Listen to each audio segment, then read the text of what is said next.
પ્રાથમિક કન્યા શાળા આછો YouTube ચેનલમાં આપનું હાર્દિક સ્વાગત છે। ધોરણ 8 માં આપણે માપન પ્રકરણ ચાલતું હતું। હવે ઓનલાઈન શિક્ષણમાં આપણે આગળ વધીએ તો માપન પ્રકરણમાં સ્વાધ્યાય 11.1 નો દાખલા નંબર 5 આજે ગણીશું। તે ઉપરાંત સમલંબ ચતુષ્કોણનું ક્ષેત્રફળ માટેનું સૂત્ર સાબિત કરીશું અને સમાંતર બાજુ ચતુષ્કોણનું ક્ષેત્રફળ શોધવા માટેનું સૂત્ર પણ સાબિત કરીશું અને તેના આધારે પ્રયત્ન કરવાવાળા દાખલા ગણીશું। તો પ્રથમ છે સ્વાધ્યાય 11.1 નો પાંચમો દાખલો। પહેલા રકમ વાંચી લઈએ અને આકૃતિ મુજબ આપણે દાખલો ગણીશું કે એક કીડી કોઈ ભોય તળિયા પર પડેલા જુદા જુદા આકારના ખાદ્ય પદાર્થનું ચારે બાજુના પરિમિતિ માર્ગે પરિભ્રમણ કરે છે। જુદા જુદા આકાર આપેલા છે। A નો આકાર આવો છે, B નો આકાર આવો છે અને C નો આકાર આવો છે। ખાદ્ય પદાર્થ કયા ટુકડાના પરિભ્રમણ માટે કીડીને વધુ અંતર કાપવું પડે?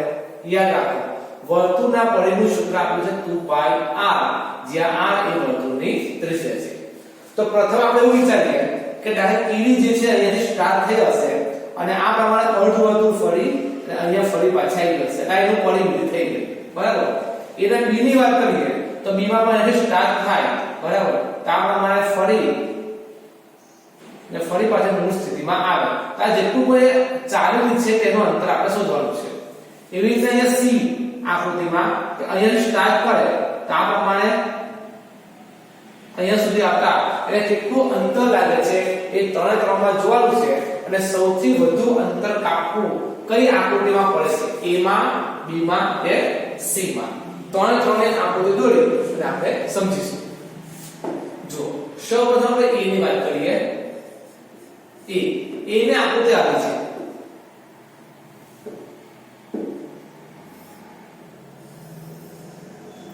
બરાબર। જેમાં કીડી શરૂઆત કરી અહીંયાથી અને આ પ્રમાણે અર્ધવર્તુળમાં ફરી અને ફરી પાછા આ પ્રમાણે જાય છે।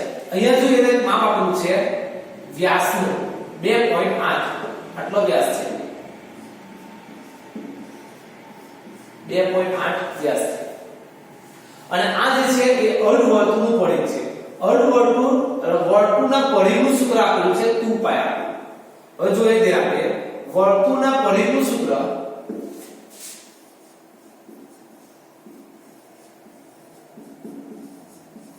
પરિઘ બરાબર 2πr। પરિઘ કોને કહીશું કે આ પ્રમાણે આખું વર્તુળ હોય, બરાબર છે। આખું વર્તુળ પૂર્ણ કરે એટલે પરિઘ કહી શકાય છે। તો અહીંયા તો અડધું જ છે, બરાબર છે। અડધું હોય આટલો ભાગ છે તો આપણે આ જે પરિઘ છે એટલે અડધું કરી નાખીએ, બરાબર। એટલે કે 2πr અને એનું અડધું 2 જતા એટલે શું આવે?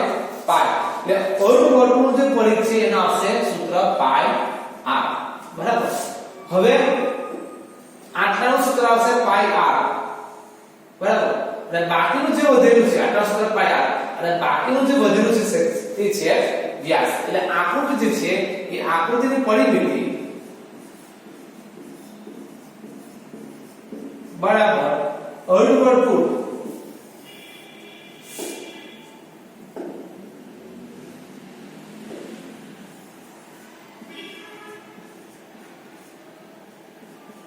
અર્ધવર્તુળનો પરિઘ વત્તા વ્યાસ, આ બે કરીશું, બરાબર છે। અર્ધવર્તુળનો પરિઘ કેટલો છે? એટલે આખો 2πr અને અડધો કરતા પાઈ r વત્તા વ્યાસ કેટલો છે? 2 વ્યાસ, બરાબર છે। એટલે કે d, બરાબર। હવે પાઈ આપણે ખબર છે 22/7 અને આ ને ત્રિજ્યા આખો વ્યાસ હોય એ વ્યાસનો અડધો આટલો ભાગ એટલે આખો 2.8 છે તો વ્યાસ થશે 1.4। એટલે 1.4 છે તેને 14/10 માં લખીશું 10 વત્તા વ્યાસ આપણે ખબર છે 2.8। હવે છેદ ઉડાવીએ તો 7 દુ 14, 22 ગુણ્યા 2 એટલે થશે 44/10 વત્તા 2.8 દશક લઈએ તો 4.4 વત્તા 2.8 અને આ બેનો સરવાળો કરીએ તો આપણને મળશે 7.2. આટલું અંતર એને કાઢ્યું આ આકૃતિમાં. બરાબર છે. બીજી આકૃતિ જોઈએ. બીજી આકૃતિ આ ટાઈપની છે. તો બીજી આકૃતિને આપણે દોરીએ ડી. આવી આકૃતિ છે જેમાં વ્યાસ આપણને આપેલો છે 2.8 અને આ ઊંચાઈ 1.5 આપેલી છે. અને અહીંયા સુધી 1.5 સેન્ટીમીટર છે. આનો પરિમિતિ શોધવાનો છે આપણે. આ પરિમિતિ શોધવાની છે. તો આની પરિમિતિ બરાબર લખી શકાય કે પરિમિતિ બરાબર આ જે અર્ધવર્તુળ છે તે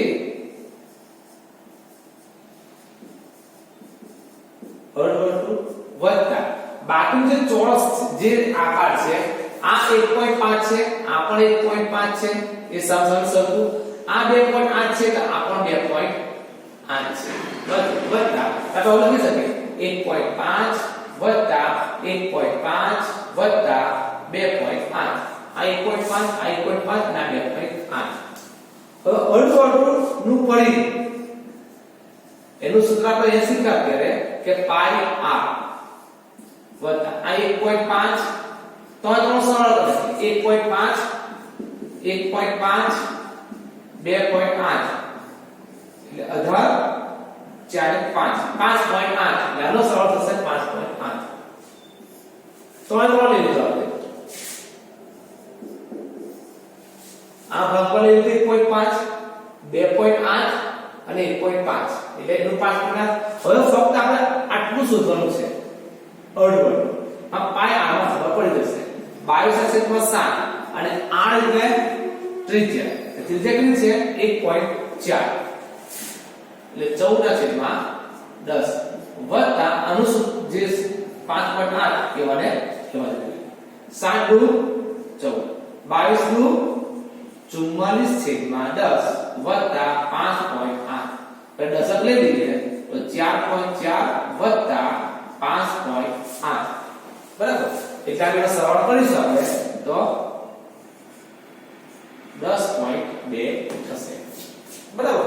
હવે આપણે બેમાં સરખામણી કરીએ કે a અને b આ બેમાં કોનો વધારે અંતર કાપવું પડશે એટલે કે આ જે આકૃતિમાં આના કરતા વધારે અંતર કાપવું પડશે. હવે આપણે c આકૃતિ વાત કરીએ. c આકૃતિ આવી છે તો c આકૃતિની વાત કરીએ તો અહીંયા c આકૃતિ મૂકીશું. જુઓ આ પ્રમાણે છે જેમાં વ્યાસ આપણે આપેલો છે 2.8 અને આટલો જે ભાગ આપેલો છે એ 2 સેન્ટીમીટર નો છે. જો 2 સેન્ટીમીટર 2 સેન્ટીમીટર બરાબર છે. હવે આપણે જોઈએ આની પરિમિતિ કે પરિમિતિ બરાબર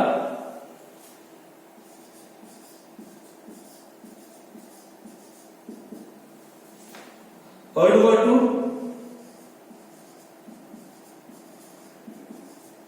વત્તા આ જે માપ છે તે કેટલું છે 2 સેન્ટીમીટર 2 વત્તા 2.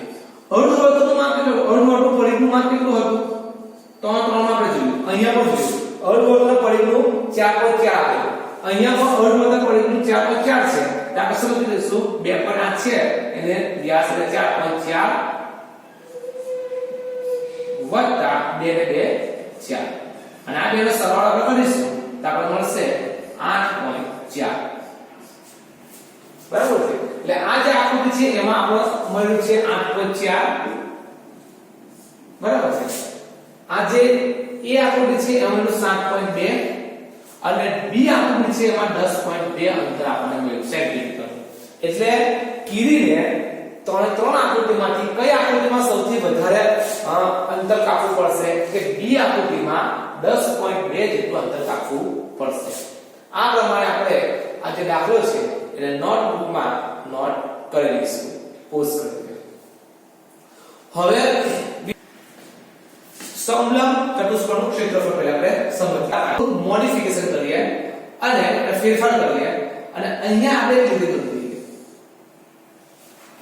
બરાબર. એટલે આપણો આ એક ભાગ આ થઈ જશે અને બીજો ભાગ આ ત્રિકોણ વાળો થઈ જશે બરાબર છે પહેલા આપણે નામ આપી દઈએ જે પીળા કલરનું જે આપણે સમલંબ ચતુષ્કોણ છે એનું નામ આપી દઈએ કે સમલંબ ચતુષ્કોણનું નામ છે A B C D ABCD અને આ જે ત્રિકોણ બનેલો છે એ ત્રિકોણમાં આપણે એને E નામ આપી દઈએ બરાબર હવે આનું ક્ષેત્રફળ જાણવું હોય સમલંબ ચતુષ્કોણનું તો આપણે શું કરવું પડે કે A B C D આ જે છે આપણો સમલંબ ચતુષ્કોણ છે આ પ્રમાણે બરાબર તો સમલંબ ચતુષ્કોણ A B C D નું ક્ષેત્રફળ જો તમારે જાણવું હોય તો તમારે બે વસ્તુનો સરવાળો કરવો પડે એક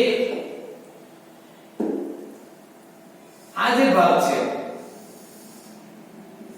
આટલો ભાગ એનું ક્ષેત્રફળ બરાબર અને બીજો આ જે ભાગ છે એનું ક્ષેત્રફળ બેનું ક્ષેત્રફળ એકાનું અને એકાનું ક્ષેત્રફળનો સરવાળો કરવો પડે પહેલા આપણે આની વાત કરીશું કે આમાં વાત કરીશું કે આમાં કયું ક્ષેત્રફળ આવશે એટલે કે ચતુષ્કોણ A B E D આનું ક્ષેત્રફળ વત્તા આ શું છે કે ત્રિકોણ એટલે ત્રિકોણ B C E નું ક્ષેત્રફળ આ બેનું ક્ષેત્રફળ શોધો હવે આપણે અહીંયા નામનો થોડું કરી દઈએ જુઓ નામનો કેટલા કરીએ છે તો કે આટલો જે ભાગ છે એના પર નામ આપી દઈએ B બરાબર છે હવે આખો જે ભાગ છે એના આપણે A નામ આપી દઈએ બરાબર એટલે નાનો જે ભાગ છે આ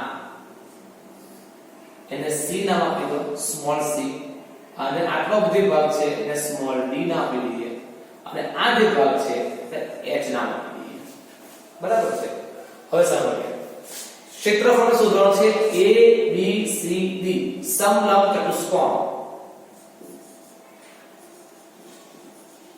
સમલંબ ચતુષ્કોણનું ક્ષેત્રફળ શોધવાનું છે તો સૌપ્રથમ A B E D નું ક્ષેત્રફળ તો ABED એક પ્રકારનો લંબચોરસ છે તો એમાં શું થશે આના B નામ આપીશું આના જેવું સેમ એટલે B નામ આવશે બરાબર કે સમસમ બાજુ સરખી અને આ છે એ બેનો ગુણાકાર કરીશું લંબચોરસ છે તો B ગુણ્યા H B ગુણ્યા આટલું થશે ફક્ત આટલા ભાગનો ક્ષેત્રફળ આ જે B છે તે B અને આ H B ગુણ્યા H વત્તા હવે આ જે ત્રિકોણ છે એ ત્રિકોણનું ક્ષેત્રફળ આપણને ખબર છે કે 1/2 પાયો ગુણ્યા વેધ તો 1/2 તો આમાં પાયો કોણ થશે કે આ પાયો છે ને પાયાનું શું છે d અને વેધ કોણ તો કે આ જે ઊંચાઈ છે એ વેધ એટલે કે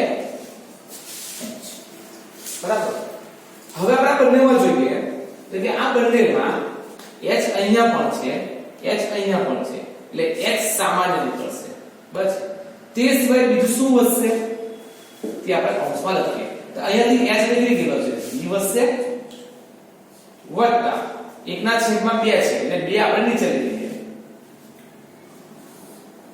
અને અહીંયાથી h નીકળી ગયો છે એટલે d બસ b અને d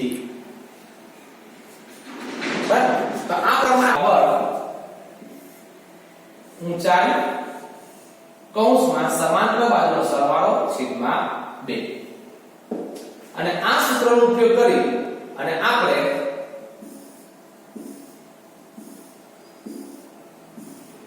આ પ્રયત્ન કરો લખીશું જો એક પ્રયત્ન કરો હું સમજાવું છું બીજો તમારે લખવાનો છે આ સમલંબ ચતુષ્કોણ છે કે લખાવવું પડે કે આ બે બાજુઓ સમાંતર છે તો તમારું ક્ષેત્રફળ શોધવું હોય તો સમલંબ ચતુષ્કોણ નું ક્ષેત્રફળ બરાબર h એટલે આ હાઈટ ઊંચાઈ h અને આ a ને આ b બે બાજુનો બે સમાન બાજુ સરવાળો છેદમાં 2 બસ h કેટલો છે 3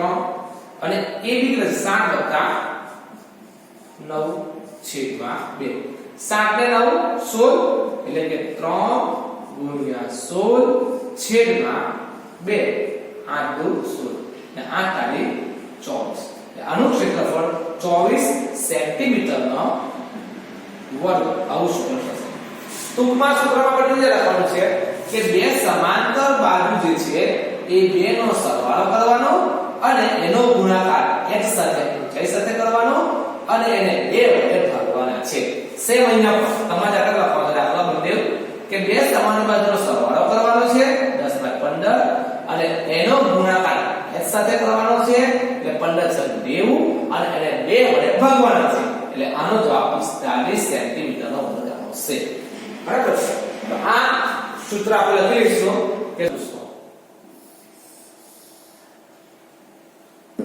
બરાબર છે હવે આ જે ચતુષ્કોણ છે કે જેમાં સમસમની બાજુઓ સરખી છે માટેને કહીશું સમાંતર બાજુ ચતુષ્કોણ સમાંતર બાજુ ચતુષ્કોણ નું ક્ષેત્રફળ આ શોધવાનું છે આપણે બરાબર છે તો પહેલા આપણે એનું એક વિકર્ણ પાડી લઈએ એક વિકર્ણ પાડીએ આ એક વિકર્ણ છે બરાબર છે અને આ જે વિકર્ણ છે એ વિકર્ણમાં એક કાટખૂણો બને તેવા બે લંબ લઈએ આ પ્રમાણે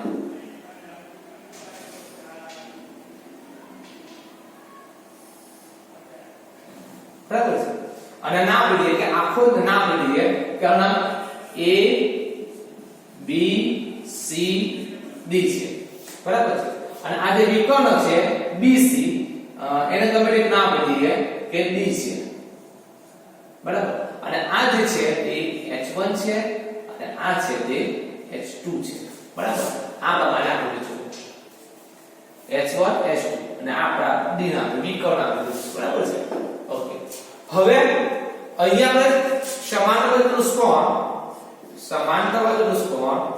A B C D નું ક્ષેત્રફળ શોધવું હોય તો તમારે બે વસ્તુનો ગુણાકાર બે ત્રિકોણનો ગુણાકાર કરવો પડે કયા બે ત્રિકોણનો ગુણાકાર કરવો પડશે તો જોઈએ પ્રથમ આ ત્રિકોણ બીજો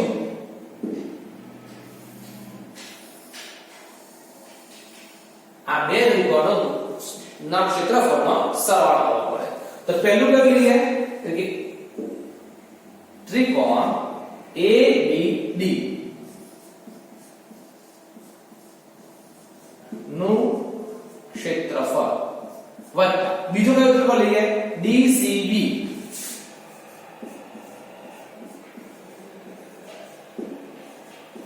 નું ક્ષેત્રફળ બરાબર આ બે સરવાળો કરવાનો છે હવે ત્રિકોણનું ક્ષેત્રફળ આપણે ખબર છે 1/2 પાયો ગુણ્યા વેગ 1/2 હવે આમાં પાયો કોણ છે કે આ જે છે તે પાયો છે કોણ છે D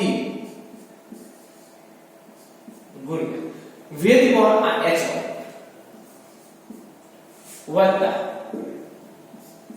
ત્રિકોણ DBC માં પાયો કોણ તો કે આ પાયો છે અને આ વેગ છે એટલે 1/2 ગુણ્યા પાયો D ને ગુણ્યા વેગ H2 આમાં આપણે જોઈએ તો કે 1/2 પણ છે D છે એને સામાન્ય કરી લઈએ 1/2 ગુણ્યા D સામાન્ય કરી લઈએ કૌંસમાં વધશે H1 વત્તા H2 H1 H2 એટલે કે આ જે વેગ છે એ વેગનો સરવાળો કરવાનો તમારો વિકર્ણ હોય એ વિકર્ણ સાથે ગુણાકાર કરવાનો અને 2 વડે ભાગવાના છે આને કહીશું સમાંતર બાજુ ચતુષ્કોણનું ક્ષેત્રફળ બરાબર સમાંતર ચતુષ્કોણનું ક્ષેત્રફળ આપણે જોઈએ આ ચતુષ્કોણ ક્ષેત્રફળ 1/2 ગુણ્યા D H1 વત્તા H2 એના માટે આ પ્રયત્ન કરીશું આપણે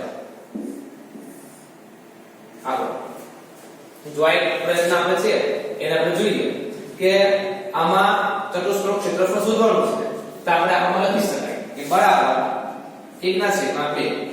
આમાં d કોણ છે આ જે વિકર્ણ છે તે 6 અને h1 કોણ આ 3 અને h2 કોણ આ 5 એ બેનો સરવાળો કરવાનો છે 1/2 ગુણ્યા 6 3 ને 5 8 બસ 8 6 48 48 ને 2 વડે ભાગશો એટલે આવશે 24 એ પ્રમાણે આ બેનું પણ સૂત્ર વાપરવાનું છે.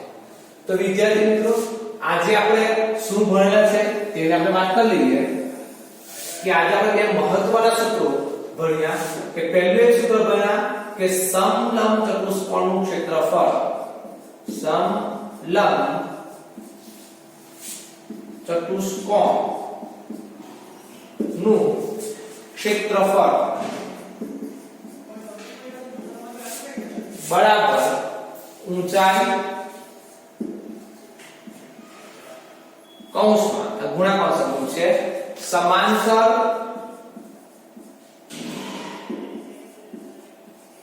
બાજુઓ નો સરવાળો છેદમાં 2. આ યાદ રાખજો. સમજાવી દો. આ સમલંબ ચતુષ્કોણ છે જેમાં તમારા બે બાજુ બે સમાંતર બાજુ એનો સરવાળો કરી નાખવાનો છે અને અહીંયા જે ઊંચાઈ મળે એનો ગુણાકાર કરવાનો છે 2 વડે કરવાના છે તો તમને સમલંબ ચતુષ્કોણનું ક્ષેત્રફળ મળશે. સમાંતર ચતુષ્કોણનું ક્ષેત્રફળ